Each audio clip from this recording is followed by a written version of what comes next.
Izboskan tumani Axborot kutubxona markazi taqdim etadi. Aziz kitobxonlar, 26 aprel xalqimizning sevimli shoiri Muhammad Yusuf tavallud topgan kun. U qisqa muddat ichida samimiy, xalq dilidan so'zlovchi, xalq kuychisi bo'lganligi sababli xalq ko'nglidan qisqa fursat ichida joy ola bildi. Muallifning Xalq bo'l ilm kitobi bejizga bunday nomlanmadi. Uning ijodida xalqiga, vataniga cheksiz sadoqat va fidoyilik mavzusi asosiy o'rinni egallagan. Ilmda Aliyorim Xolud kitobiga bitilgan sodda va xalqona she'rlarini o'qimagan, undan bahra topmagan o'zbek kitobxoni topilmasa kerak. Ushbu to'plamdan Muhammad Yusufning qo'shiqqa aylangan eng yaxshi she'rlari o'rin olgan.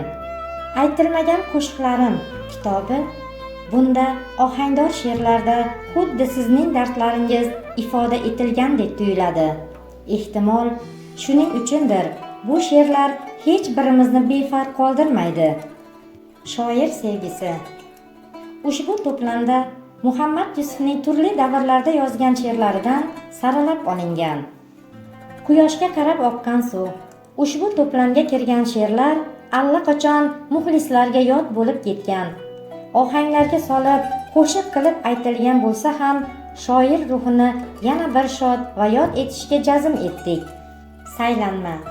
Kitobning qayta nashriga kitobxonlar tomonidan samimiy qarshilangan eng sara she'rlari, Ko'hna quduq va Qora quyosh dostonlari, shuningdek shoir haqida zamondoshlari yozgan xotiralar kiritilgan. Muhammad Yusuf zamondoshlari xotirasida kitobi.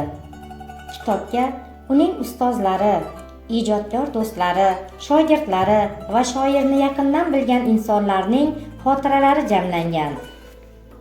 Erkaki, sizning ko'ngil mulkingiz bo'lib qolishiga ishonamiz. Muhammad Yusufning bu to'plamidan uning rafiqasi, iste'dodli shoira Nazira Assalomning turkum she'rlari ham joy oldi. Halima Inam allalari. O'zbek adabiyoti ona haqida yozilgan durdona asarlarga nihoyatda boy. Otashqalb shoir Muhammad Yusufning ushbu to'plamida munis va mehribon ona siymosiga bag'ishlangan she'rlar va dostonlar o'rin olgan. Qizg'aldog'im.